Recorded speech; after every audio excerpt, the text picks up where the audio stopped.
एक बड़ी खूबसूरत वीडियो गर्दिश कर रही है जिसमें किसी गांव के स्कूल में एक बड़ी अहसन इखलाक के मालिक टीचर हैं जो बच्चे से कहती हैं कि आप अपना लंच बॉक्स खोलें, क्या लेकर आए हैं। तो बच्चा शर्माते शर्माते खोलता है और उसके अंदर पराठा और ऊपर चीनी पड़ी होती है। अब जाहिर है कि उससे अच्छे लंच बॉक्सेस लेकर बाकी तालिब इल्म बैठे होंगे क्लासरूम में, तो वो बच्चा एम्बैरेस था कि मेरा तो सादा सा एक पराठा है। तो उस टीचर ने उस पराठे को इतनी वैल्यू दी और कहा कल से कौन लेकर आएगा ये इतना मज़ेदार लंच, कौन लेकर आए। सारे बच्चे कह रहे हैं हम लेकर आएंगे। तो उस बच्चे को कंफर्टेबल फील करवाया। मुझे याद है कि जब मैं छोटा था ना जी, तो हम गाँव पंजवड़िया में रहते थे और बरलास मॉडल स्कूल था जहाँ मैं पढ़ता था। वहाँ से वालिदैन ने ये फैसला किया कि इनको अच्छे स्कूल्स में तालीम देनी है। वो जेलम शिफ्ट हो गए हमें लेकर और मुझे उस वक्त FG boys public school Cantt में मुझे भर्ती करवाया जी, दाखिला करवाया मेरा वहाँ पे। तो वो एक जो स्कूल्स में क्लास शिफ्ट हुई तो वो स्कूल की हद तक थी। घर में तो हम वैसे ही लोग थे, वही पराठे खाने वाले, वही चीनी वाले पराठे खाने वाले और ये आलू वाले पराठे खाने वाले और सरसों का साग खाने वाले, मकई खाने वाले, ऐसे ही तो लोग थे हम। लेकिन स्कूल के अंदर ना क्लास का बड़ा शिफ्ट आ गया। तो पहले ही दिन जब मैंने वहाँ पे अपना लंच बॉक्स खोला तो पराठे और अंडे की जो महक है ना, उसने क्लासरूम को एक दफ़ा बताया कि कोई पेंडू बच्चा भी आ जाया हुआ।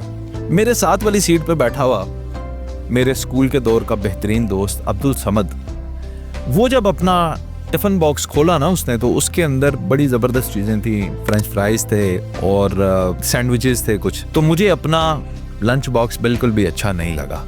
मैं आज आप सबके सामने एडमिट भी करता हूँ, अब्दुल समद साहब से दोबारा माफ़ी भी मांग लेता हूँ कि मैंने उन्हें कहा कि आप मेरा लंच बॉक्स खाएं, मैं आपका खाऊंगा। somehow I convinced him। उस वक्त हमारी इतनी पॉडकास्ट चलती थी। तो उन्होंने मेरा पराठा अंडा खा लिया, मैंने उनके वो बड़े। तो मैंने घर आके माँ जी को कहा कि मुझे भी फ्रेंच टोस्ट और फ्रेंच फ्राइज़ बना कर दें। तो माँ जी ने बड़े गुस्से के अंदाज में कहा ऐ की होंदा है, ठहर जा तेनों में देनी है फ्रेंच फ्राइज़, लगाइए। भूल गए हम। तो क्लास का जो डिफरेंस है स्कूल्स में, या जब बच्चे आपके किसी भी सतह पर जाके दूसरे बच्चों से मिलते हैं, एहसास कमतरी पैदा करता है। अपने बच्चों को खुद एतमादी दें। जो आप ओढ़ते हैं, जो आप पहनते हैं, जो आप खाते हैं, उसी को बेहतरीन बताएं और यही बेहतरीन है। और ये समझाएं कि किसी के पास अच्छा है तो हमने हसद नहीं करनी, किसी के पास कम है तो शुक्र अल्लाह का अदा करना। अपने बच्चों को ये कॉन्फिडेंस दें कि आप जिस हालात में हो यही बेहतरीन हालात है।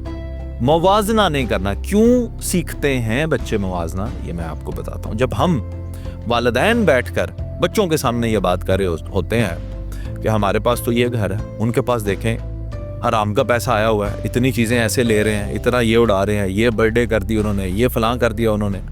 जब हम मुवाजने करते हैं तो वो बच्चे भी मुवाजना करते हैं और फिर बच्चे भी बताते हैं कि हमारे पास ये, उसके पास ये। और सब वालिदैन अपने बच्चों की सब ज़रूरियात पूरी नहीं कर सकते, करनी भी नहीं चाहिए। अल्लाह ताला, मैं कहता हूँ, हर बाप को इतनी ताकत, इतनी सख्त दे कि वो अपने बच्चों की सोच के मुताबिक, उनके शौक़ के मुताबिक उनकी ज़रूरियात भी पूरी कर सके और बच्चों को आला तालीम भी दिलवा सके।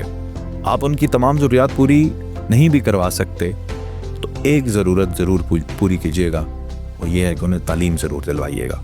ऐसा ना हो कि आपके बच्चे तालीम के मैदान में पीछे रह जाए, फाइनेंस के मैदान में, मालो दौलत, शोहरत के मैदान में पीछे रह जाए तो कोई मसला नहीं। तालीम के मैदान में आपके बच्चों को पीछे नहीं रहना चाहिए। और आज के दौर में बुनियादी तालीम कम से कम सब वालिदैन अपने बच्चों को दे सकते हैं।